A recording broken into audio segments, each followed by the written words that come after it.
नमस्कार, आपके साथ मैं सलोनी गुप्ता और आप देख रहे हैं जन हिंदुस्तान। और आज मेरी आवाज हक की आवाज होगी। आज हम एक ऐसे मुद्दे पर बात करने जा रहे हैं जो न सिर्फ हमारी युवा पीढ़ी की सोच को प्रभावित कर रहा है, बल्कि सवाल उठ रहा है उस समाज पर जो पर्दे के पीछे कुछ और है और कैमरे के सामने कुछ और टीवी के पर्दे पर एक मशहूर चेहरा आता है। नाम है एजाज खान।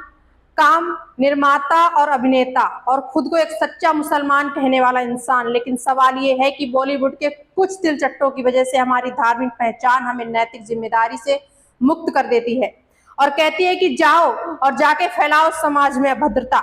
और ये बॉलीवुड के दिलचट्टे यही करते हैं। ये मनोरंजन के नाम पे कभी किसी धर्म को अपमानित करते हैं तो कभी किसी की आस्था के साथ खिलवाड़ करते हैं और रियलिटी शो के नाम पर अपने अश्लील कारनामे दुनिया को दिखाते हैं। और ऐसे ही कुकर्म है बॉलीवुड के अघोरी एजाज खान के, जो खुद को एक सच्चा मुसलमान बताने वाले एजाज खान एक शो होस्ट करते हैं जिसका नाम है हाउस अरेस्ट। लेकिन इनके कारनामे ऐसे हैं कि अब इनको खुद अरेस्ट हो जाना चाहिए।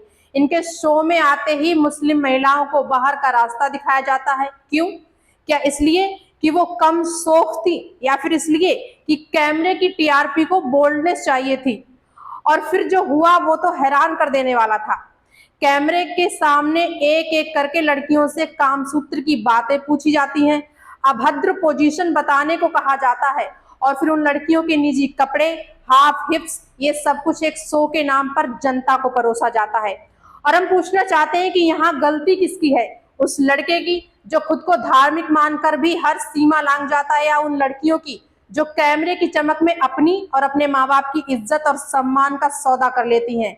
या उस सिस्टम की गलती है जो सब कुछ जानकर भी टीआरपी के लिए हर हद पार कर देता है? हम मानते हैं कि कच्ची उम्र में रास्ता भटक जाते हैं, लेकिन ये समझ नहीं आता कि इनके माँ बाप को कौन सा नशा चढ़ गया है जो इन्हें ये भी पता नहीं है कि इनकी औलादें लैम्पलाइट में आने के लिए अपनी इज्जत, मान मर्यादा सब कुछ बांस पे टांगने को तैयार है। क्या ये है सच्चे धर्म की पहचान?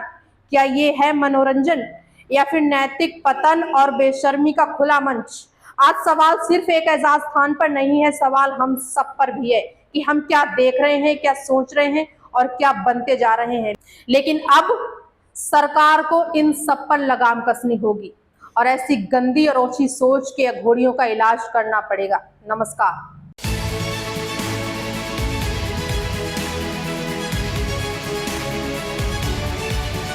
अब जन जन की बात जनमानस के साथ, केवल जन हिंदुस्तान के पास।